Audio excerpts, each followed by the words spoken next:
Well, howdy, y'all. Come on in Libby's Kentucky Kitchen and let's get to cooking something good. You want to? I have my oven preheating at 350 degrees.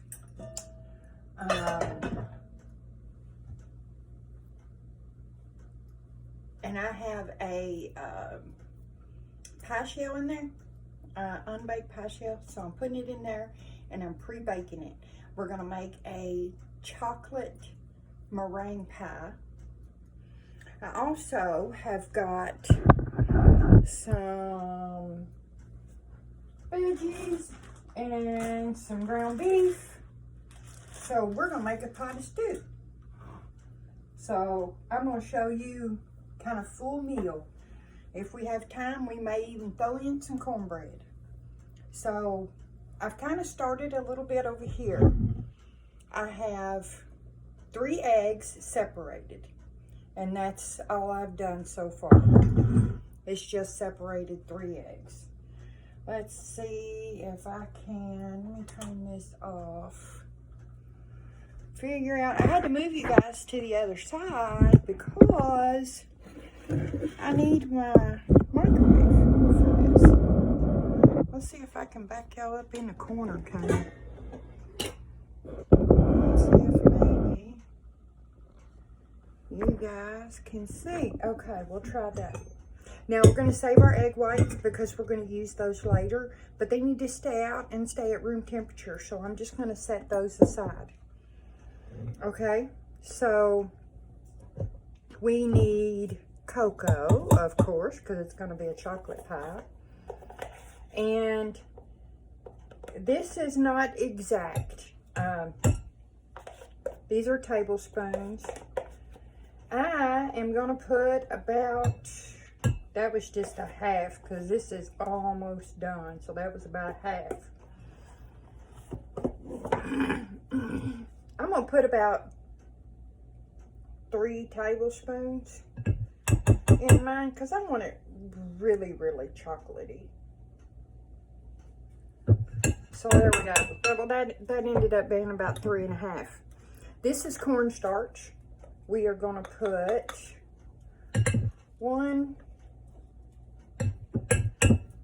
2, 3,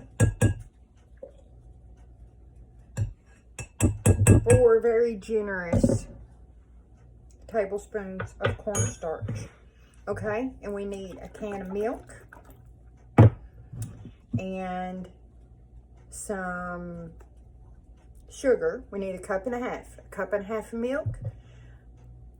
Well, I call it canned cream, pet milk, carnation, evaporated milk, whatever you want to call it. Cup and a half and a cup and a half.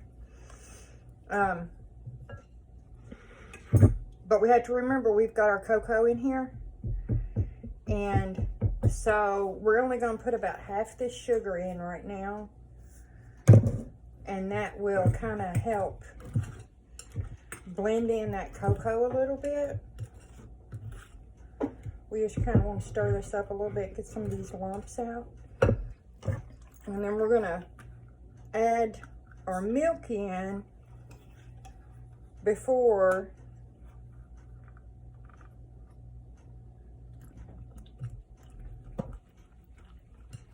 because cocoa has a tendency to clump up. So you have to kind of get that all mixed in. Can you guys see what's happening here? We just kind of want to get all that cocoa wet before we just pour it all in. All right. And again. And this is pretty close to my same recipe on like my butterscotch pie. But there, instead of course, I'll leave the cocoa out. And I use brown sugar instead of white. And see, if you don't get these lumps out right now, then you're not going to get them out. So we're going to put the rest of our sugar And now we're gonna put this in the microwave, and we are gonna cook it on 3-minute intervals until it gets thick, after we get everything all mixed in good. Like I said, you gotta get all those lumps out of there. Okay, and so we're gonna add the rest of our milk.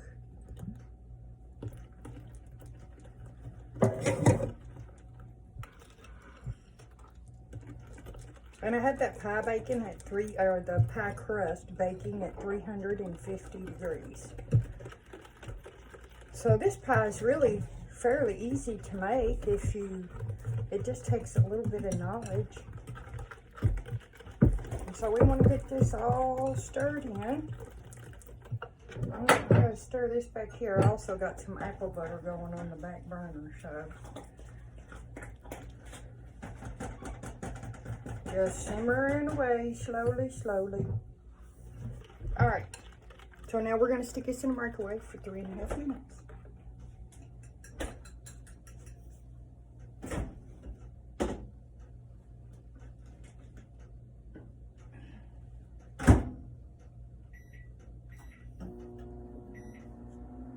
Alright, so now we'll get started here. We're going to turn our fire on high first and just get our pan hot. So for that, I'm going to wait till it gets a little bit hot. And then I'm going to add some, that's just a little bit of, I probably didn't add maybe a teaspoon of oil in there. And that's just to get the hamburger started good. You could probably maybe scoop me up a little bit, Susie, so they can see better.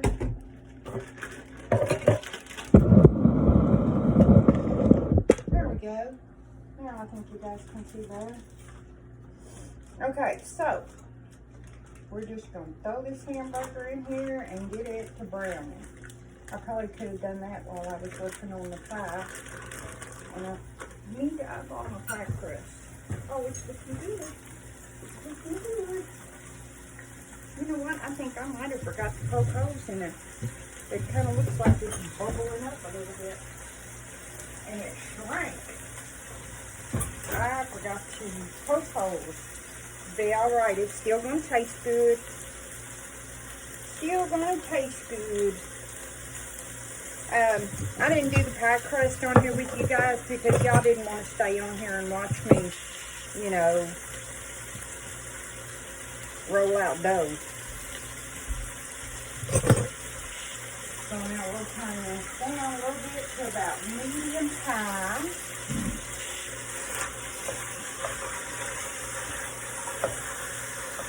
And I don't know that I ever said what I was making over here. We're just going to make a stew. Is what we're making. I guess it would have been good if I had told you all that, wouldn't it?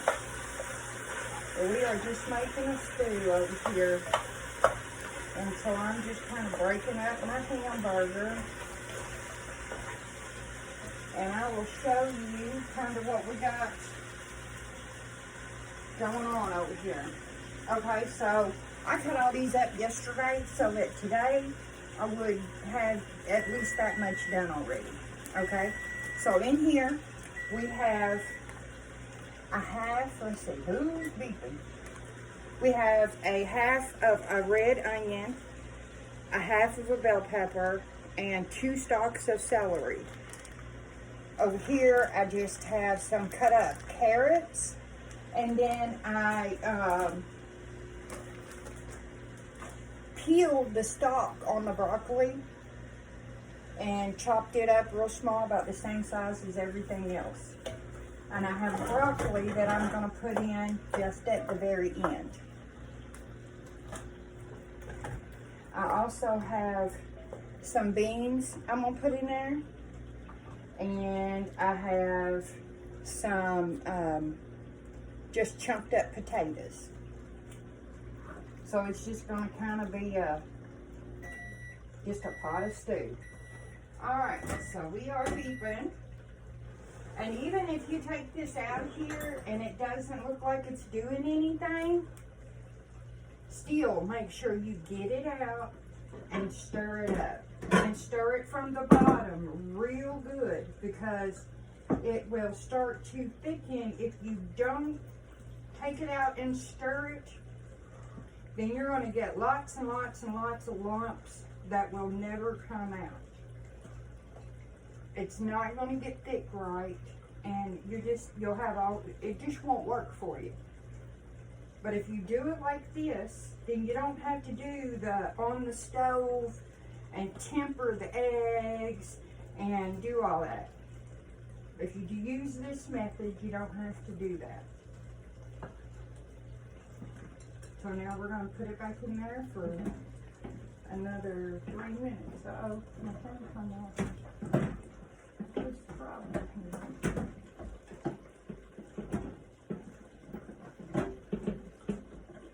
There we go. I pulled that off of there or something. Alright, and 3 more minutes. And I have to wipe that chocolate gum on my camera. I have to wipe that out. Hold on just a second, guys.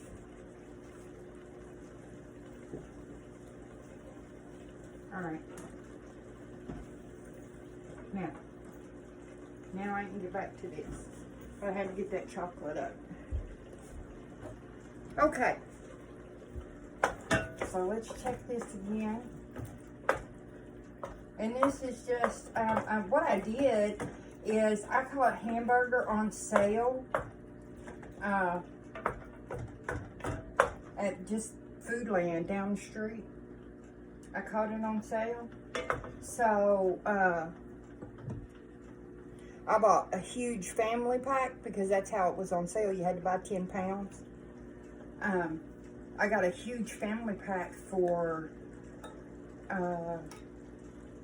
it was less than $10, $9 and something. And I ended up getting 11 1-pound bags of hamburger. I just divided it up in these, you know, these quart-size bags and stuck it in my freezer that way. Instead of going and buying just 1 pound and paying a lot more for it. So we're going to put some salt and pepper on here. And that's probably about maybe a teaspoon, because you got to remember this meat, it has no seasoning in it just yet. Okay. And this does not have to be all the way done, but I want it to cook down enough that I can get some of that fat out, because this is just regular hamburger. It's not super lean, and I don't want to leave all that fat in there. Okay. So it has cooked down. There's a few little tiny pieces of pink, but not much. So let me tell you how I'm going to drain this.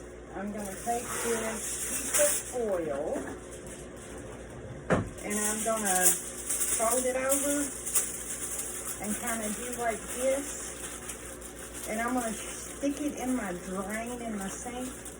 And then I drain the meat off in it. And then I just take this, once it cools a little bit, fold it up and throw the whole thing in the garbage.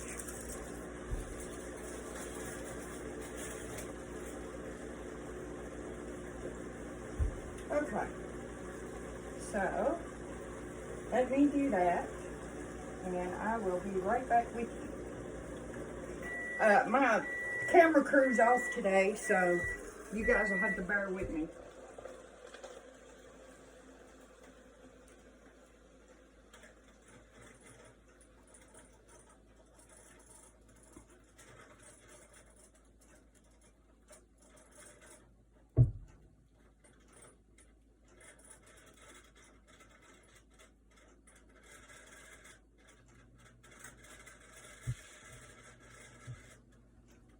Okay. Now then, that's good. So now what we're going to put in here next is, sorry guys, Took me so long, but I got it. Okay, so we're going to put in our onions and our peppers and our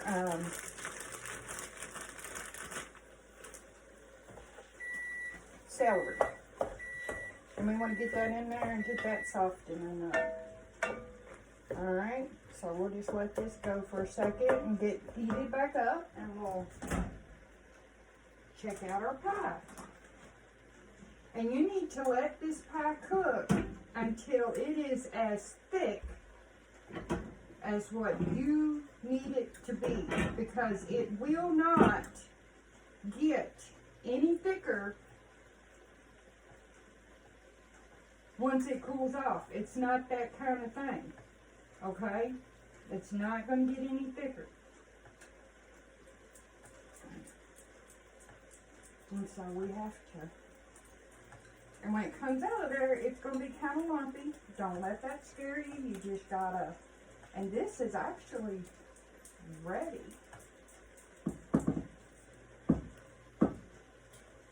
So this is just basically a homemade pudding. Now, some people make theirs with flour.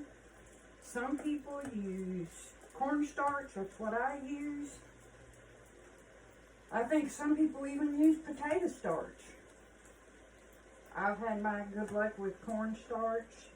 To me, the flour leaves a raw flour taste, but maybe that's just me. I should have had my heavy-duty whisk. But this is, I'll bring it over so you can see it. It is plenty thick enough. So can you see? It's just pudding. Basically, it's homemade pudding. And this whisk is like super flimsy. It's good for gravy, but not good for pudding. Let's see. I don't guess I really need to whisk it anymore, but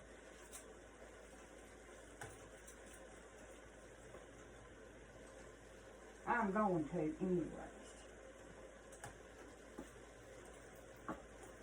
There we go. Because I want to try to cool this off a little bit before I put it in that hot pie shell, and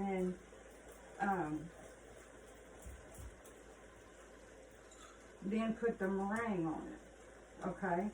So you remember our egg whites that we had over there. Okay, that's all the whisking I can do. My old shoulder, my old body won't let me no more. I'll give this a stir. Now, what I'm going to do right here, I'm going to let that cool for a minute. What I'm going to do right here is bring over some spices. And I want to show you kind of, I guess I could have shut that microwave door. Move that out of the way. I'm going to start with my house blend, okay, what I call my house blend. It's the spices that I use most of the time, okay? That goes over here. Okay. So, where are we at?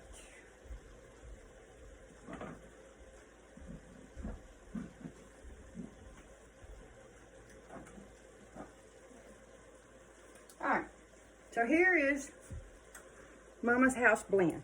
Basically what it has in it is I started with 1 tablespoon of kosher salt. I put a tablespoon of garlic, a tablespoon of onion, a tablespoon of lemon pepper, regular pepper. I think that's it. Oh, some paprika. I put a little bit of smoky paprika, and I also put some regular paprika. So, right now I'm going to hit this with about maybe a good 1.5 teaspoons of that. Oh, and it also has Lowry seasoned salt in it. It has Lowry seasoned salt because that's what I like, you know. So I'm going to start with that. And I want to go ahead and put these spices in here before I put in any liquid. because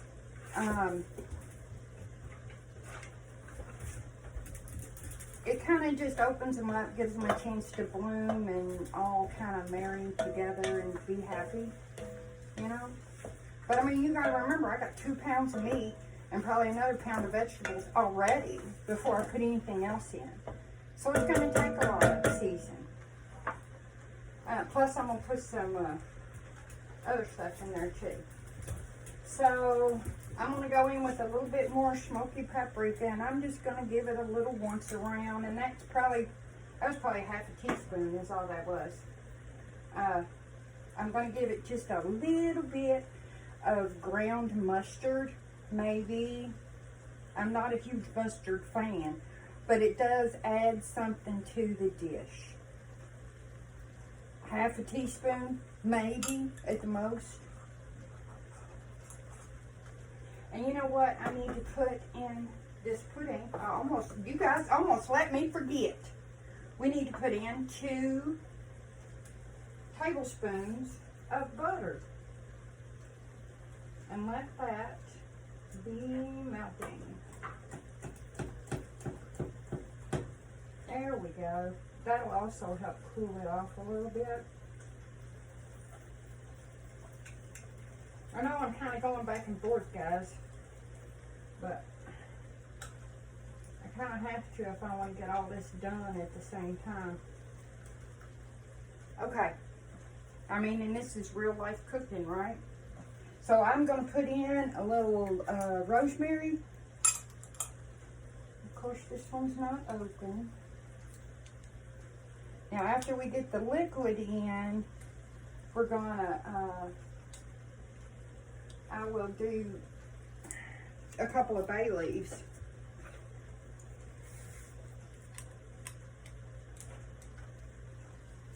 I had a terrible time trying to open these things up.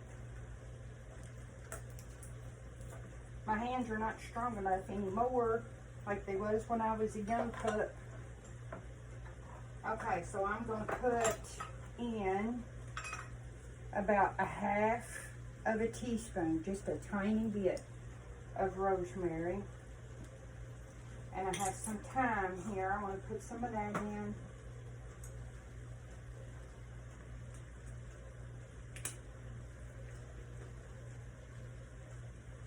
Just some thyme leaves. And again, another maybe half of a teaspoon, maybe half, might be closer to a quarter. And you can kind of squish them in your hand like that. And I don't know, it opens them up, gets those oils going or whatever. So, now that I've had that stuff in there for a little bit, I am going to put in my carrots.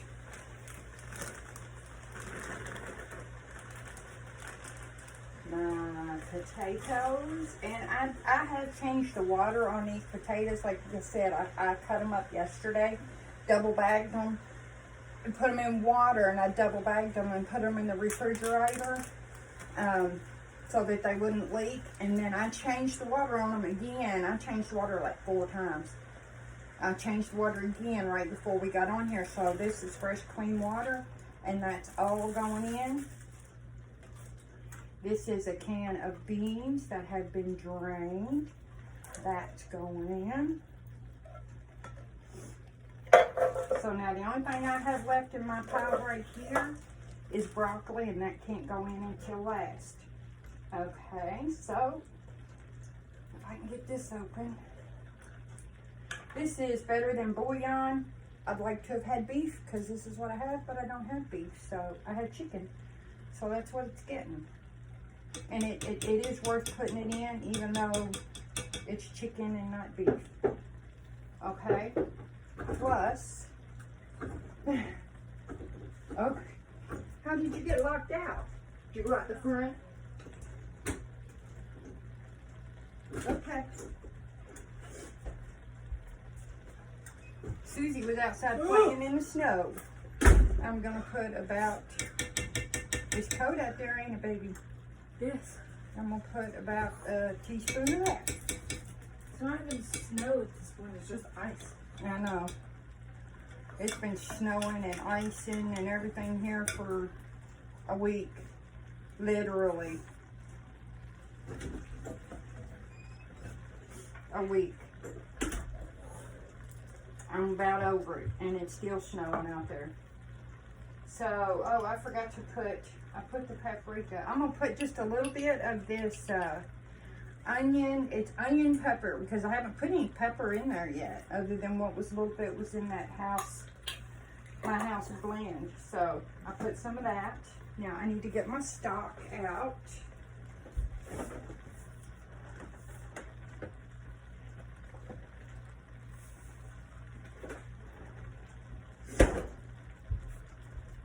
And my homemade stock. And so I'm going to put that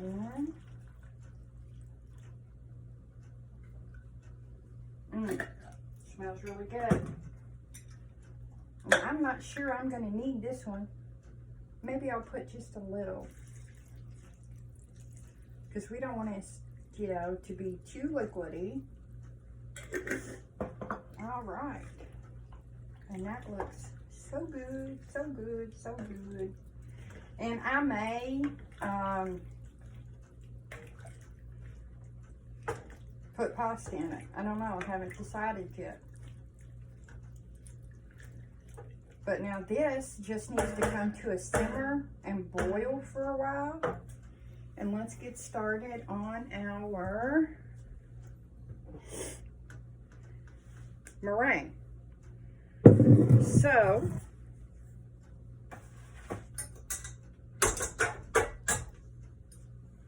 our meringue, make sure this is not hot. It is not. Okay, so we have our 3 egg whites from earlier.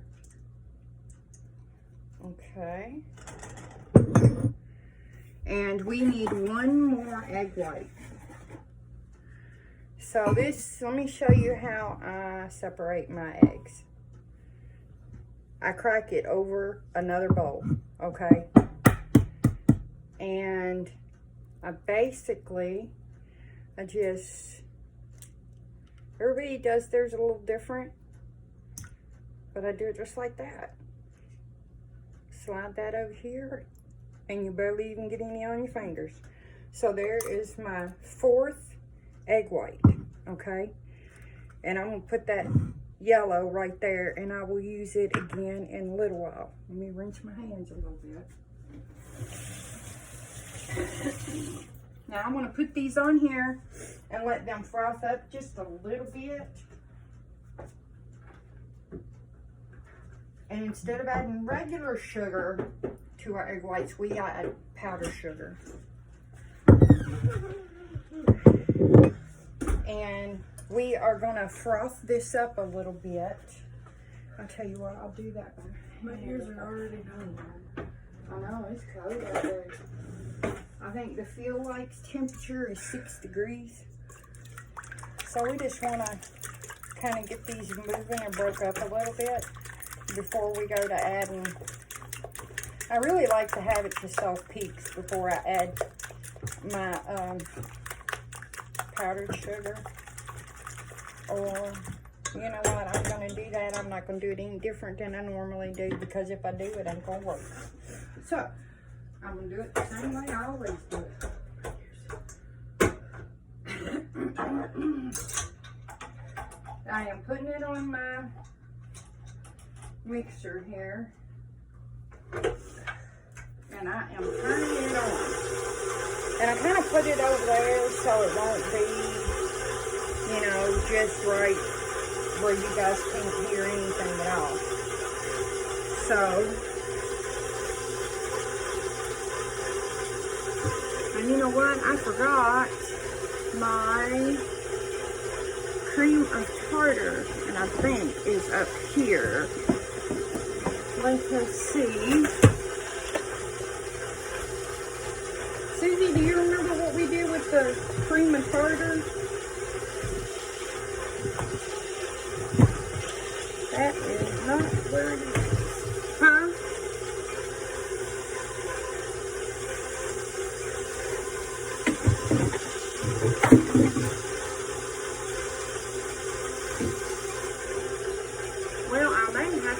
you guys. Just so I can find my cream of tartar, because I think it is behind you. I do believe it is right behind you. I think. I was hoping I wouldn't have to move you, but it looks like I'm going to have to move you. So if you will bear with me for just a minute. Now let me see if I can find this.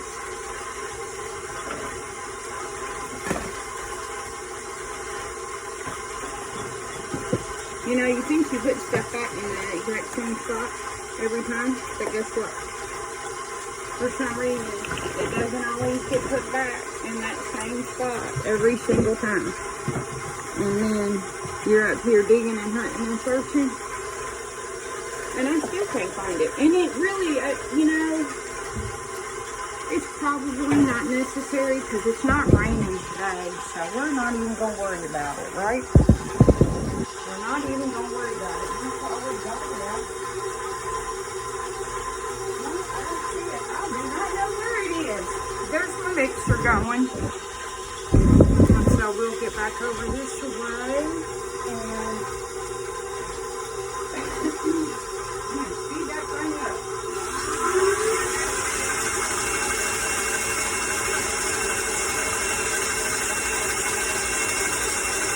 And all the cream of tartar does really is it just stabilizes it. And if it's like, say for instance, if it's raining or really humid or anything like that, then it helps with that. So, and do I normally use it? Yes. Does it really matter? You know, I don't know. But I'm not using it today.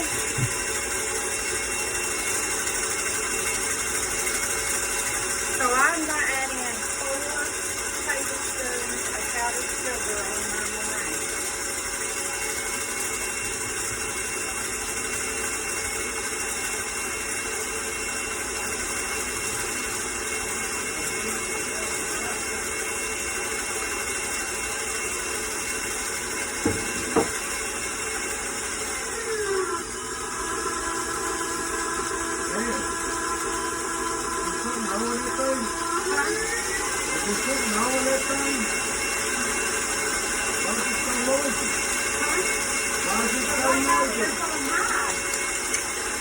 It's so noisy because I got it up on high.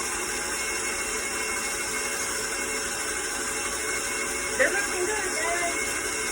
They're almost done. So I tell you what we're going to do. We're going to put our filling in our pie. I'm getting all wet.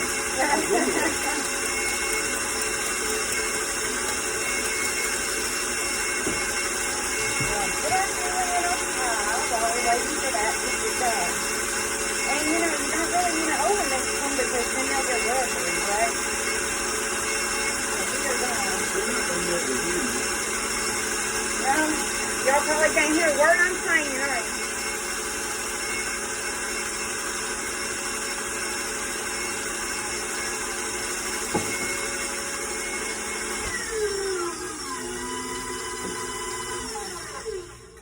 Man, that thing's noisy.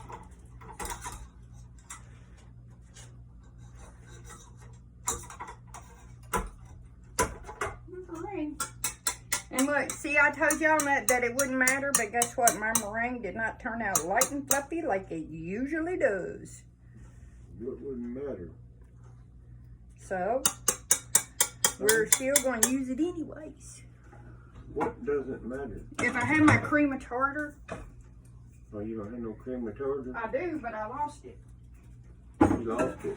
I lost it somewhere. You can't find it? I can't find it. What is that? That is meringue and a chocolate pie.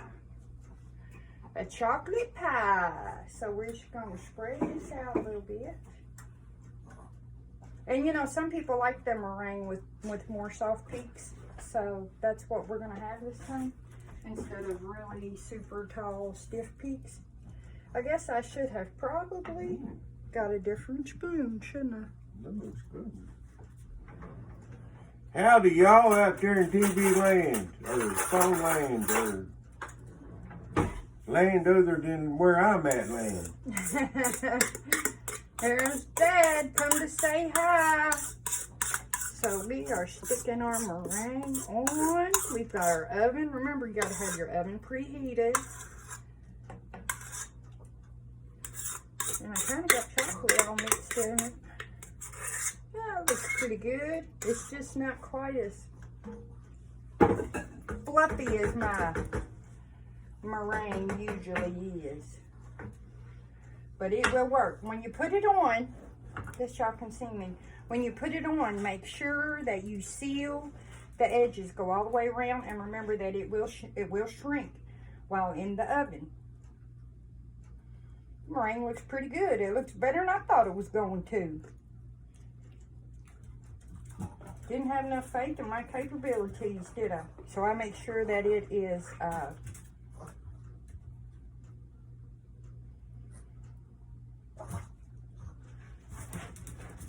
sealed on the edges all the way around. And then we're just going to give it some little peaks and swirls, because that's what makes it look so pretty, right? Pinks and swirls. You can do it however, or as many or as few as you want. Okay, so we'll put this over here, and we are going to stick this in the oven, and we're going to bake it at 350 degrees for about 10, 15 minutes, something like that. Because you remember, everything in there is already done except for the eggs. So the egg whites have to cook, and the meringue has to toast.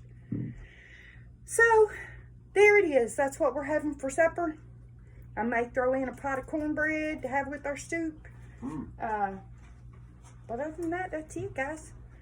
I hope you guys try this. Enjoy. If you do, send me pictures. Show me.